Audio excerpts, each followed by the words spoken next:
How do you deal with an ATED penalty?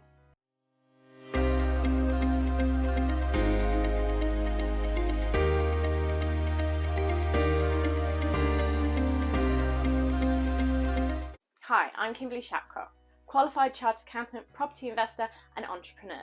Let's sit down and have a chat. ATED is one of those complicated taxes which is very simple, but actually if you don't do something you may be getting a penalty through, and unfortunately it becomes a little difficult to remove or reduce that penalty.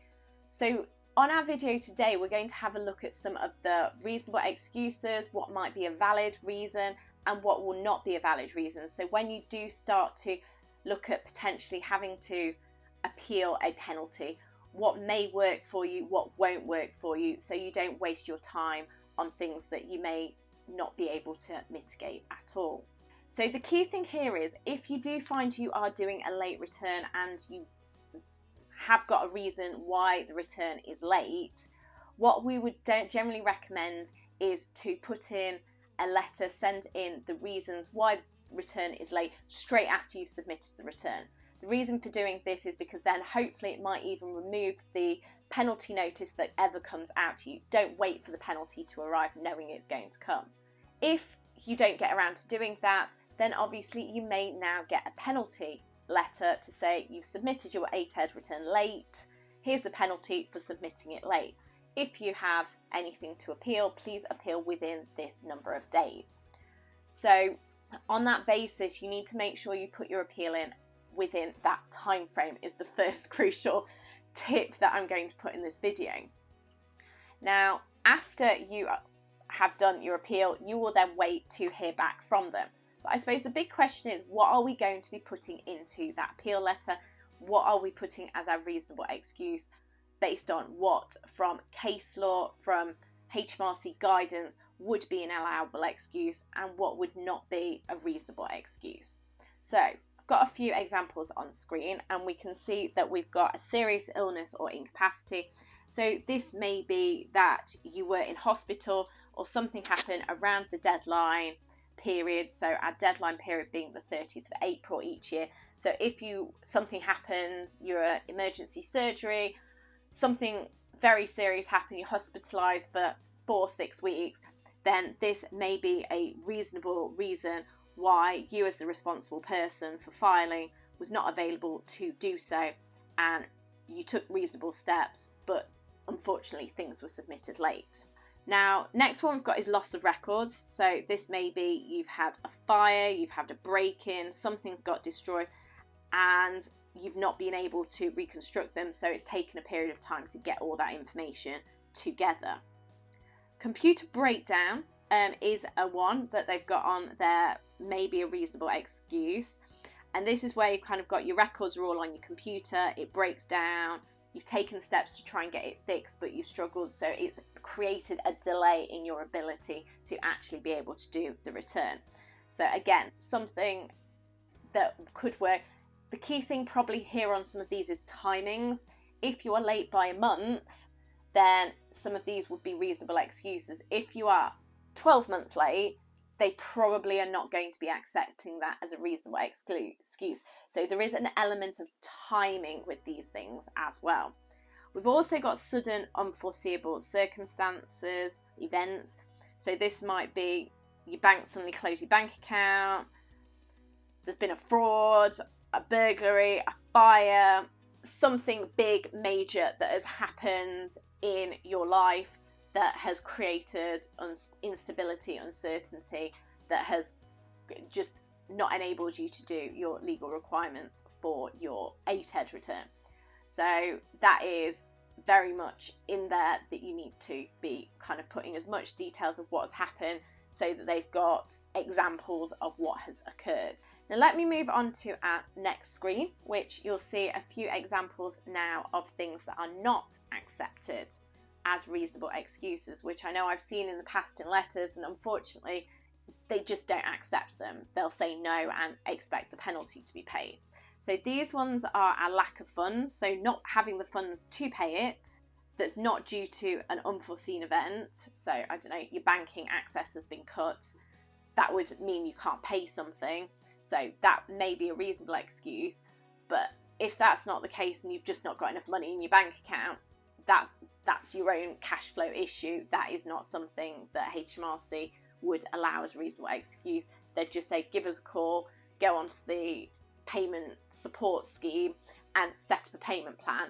That would be the approach they would expect you to take, not just not paying and not doing your return. Delegation without oversight, which is where you're relying on someone else, but you're not taking reasonable steps to check that they are. So say, my accountant should have filed it. Well, that doesn't remove the responsibility from you to make sure that your accountant has actually filed it. So on that basis, you need to just make sure that if you are relying on someone else to do this for you, you've actually ticked the box and go, yes, I know they have done it, or I know they are doing it, I've approved it. You know that there is the payment of any tax if a tax is due. So that is very much an area where you can't kind of plead ignorance.